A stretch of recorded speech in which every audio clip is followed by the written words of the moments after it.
आपका बहुत बहुत स्वागत करता हूँ अपने चैनल पे। तो इस वीडियो में हम लोग बात करने जा रहे हैं आने वाला जो कार्तिक पूर्णिमा है उसके बारे में। तो 29 नवंबर सन 2020 रविवार के दिन कार्तिक पूर्णिमा का त्योहार मनाया जाएगा। हालांकि उदय तिथि के हिसाब से यह 30 तारीख को पड़ रहा है, परंतु क्योंकि पूर्णिमा का त्योहार 29 तारीख को शाम के समय ही पूर्णिमा लग जाएगी, इसलिए उसी दिन ही मनाया जाएगा। तो कार्तिक पूर्णिमा के इस त्योहार का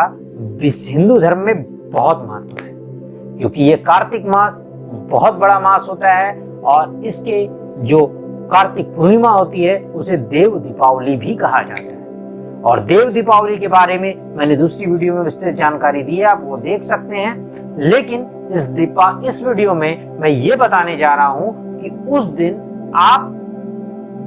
जिस चीज की भी मनोकामना रखते हैं उस मनोकामना को विशेष रूप से किस देव के सामने दीप प्रज्वलित करके उस मनोकामना की इच्छा पूर्ति कर सकते हैं। अर्थात ये दिन अपनी इच्छा पूर्ति के लिए और अपनी मनोकामना को सिद्ध करने के लिए बहुत बड़ा दिन होता है, क्योंकि देव दीपावली के दिन ये मान्यता है कि ईश्वर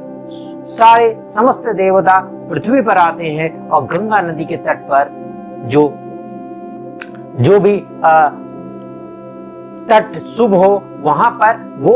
दीपावली का त्योहार अर्थात दीप दान कर और दीप प्रज्वलित कर मनाते हैं। तो यदि आप भी गंगा नदी के तट के आसपास जा सकें तो वहां पर दीप दान करें, उसका बहुत महत्व है। यदि आप नहीं जा सकते हैं तो आप आस के पास की किसी भी नदी के तट पर दीप दान कर सकते हैं। यदि यह भी ना संभव हो तो आप घर में कम से कम दीप और शुद्ध घी के दीपक अवश्य प्रज्वलित करें, यह बहुत अच्छा होगा। और गंगा स्नान का विशेष महत्व है, इसीलिए आप गंगा नदी में जाकर स्नान करें तो बहुत अच्छा, नहीं तो किसी भी पवित्र नदी में करें, और वो भी संभव ना हो तो घर पर कम से कम गंगा मिश्रित कल के ही जल का स्नान उस दिन अवश्य करना चाहिए। अब आइए सीधे बात करते हैं कि किस चीज की इच्छा पूर्ति के लिए। वैसे तो बहुत सी इच्छा पूर्ति होती है, लेकिन जो विशेष मुख्य कुछ चीजें हैं मैं उनके बारे में ही इस वीडियो में जिक्र करता हूं, जो आम हम सभी लोगों के लिए बहुत जरूरी होती है। उसके लिए मैं कुछ बताने जा रहा हूं। उन रूप में आप यदि इस दिन दीप प्रज्वलित करें तो आपको विशेष लाभ मिलेगा। तो यदि आप धन की समस्या से किसी भी तरह से कारोबार या फिर व्यवसाय या जॉब किसी भी तरह से धन की समस्या से गुजर रहे हो तो कुबेर जी के सामने उनकी मूर्ति अथवा उनकी तस्वीर या कुबेर यंत्र के सामने शुद्ध घी के दीपक का प्रज्वलित करें, और प्रज्वलित करने के बाद उन्हें धूप दीप इत्यादि फल पुष्प चढ़ाकर उनसे प्रार्थना करें कि वो आपकी समस्या का समाधान जल्द से जल्द कर दें, और ऐसा करने से कुबेर जी की कृपा प्राप्त होती है। अब आते हैं दूसरी कि यदि आप प्रेम या वैवाहिक जीवन में किसी कारण से तकलीफ में हैं तो आपको अपने प्रेम संबंध सुधारने के लिए श्री कृष्ण जी की और राधे श्री कृष्ण जी की मूर्ति यदि एक साथ हो सके तो और भी बहुत अच्छा है, या उनकी तस्वीर के सामने या उनके मंदिर आसपास हो तो वहां जाके आपको दीप प्रज्वलित करना चाहिए, और यथाशक्ति यथासंभव धूप दीप फल इत्यादि से उनका पूजन करके अपनी मनोकामना उनके सामने रखनी चाहिए। ऐसा करने से आपके विवाह और प्रेम में आने वाली समस्याओं का समाधान होने लगता है। अब आते हैं आगे दूसरी नेक्स्ट चीज में कि आपको स्वास्थ्य रिलेटेड यदि समस्याओं का समाधान करना हो रहा हो या आपके परिवार में समस्या स्वास्थ्य रिलेटेड किसी के भी चल रही हो तो आप सूर्य देव की तस्वीर या उनके मंदिर में जाकर या फिर आप सूर्य जी की प्रतिमा किसी भी रूप में सूर्य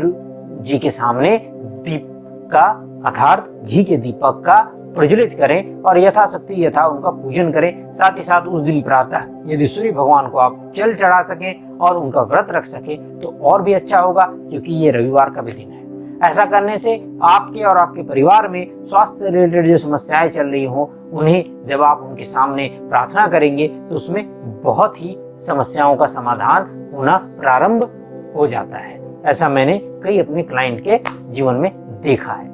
अब आते हैं नेक्स्ट, अगर यदि आपके व्यवसाय और बिजनेस में प्रॉब्लम चल रही हो तो आपको इस दिन गणेश जी के सामने शुद्ध घी के दीपक का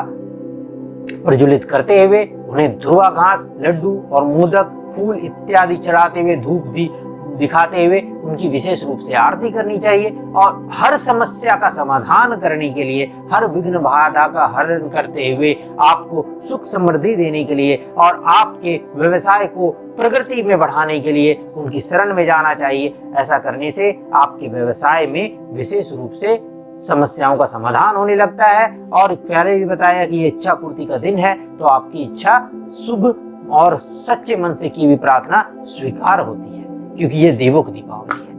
अब आते हैं अंततः, यदि आप किसी भी दुर्घटना या शत्रु से परेशान हैं या आते जाते अक्सर ही आपके जीवन में छोटी मोटी घटनाएं होती रहती है, चोटें लगती रहती है, या आपके परिवार में किसी को ऐसा होता रहता हो, या किसी शत्रु से आपको बाधा उत्पन्न हो रही हो, तो इस दिन हनुमान जी और बगलामुखी के सामने शुद्ध घी का दीपक जलाकर उनको यथाशक्ति यथासंभव लाल पीले फूल इत्यादि चढ़ाकर, उन्हें लड्डू का भोग लगाकर, माँ को खीर का भोग लगाकर, पीले रंग की खीर का भोग लगाकर इत्यादि से पूजन करें और हनुमान जी को लाल पुष्प और माँ बगलामुखी को पीले रंग के पुष्प चढ़ाकर पूजन करें। ऐसा करने से आपको विशेष रूप से इन सब चीजों का बाधाओं से मुक्ति मिलेगी और हनुमान जी और माँ बगलामुखी की कृपा से सब विघ्न बाधाओं का अंत होगा और देव दीपावली होने के कारण आपको देवताओं की कृपा प्राप्त होगी। तो इस दिन का इन सब चीजों को आप विशेष रूप से करें। ऐसा करने से आपके जीवन में बहुत ही सकारात्मक बदलाव देखने को आएगा। और क्या आया इसके बारे में आप विशेष रूप से मेरे कमेंट सेक्शन में अवश्य लिखें। तब तक के लिए इस वीडियो में इतना ही। जय श्री राम, जय हनुमान।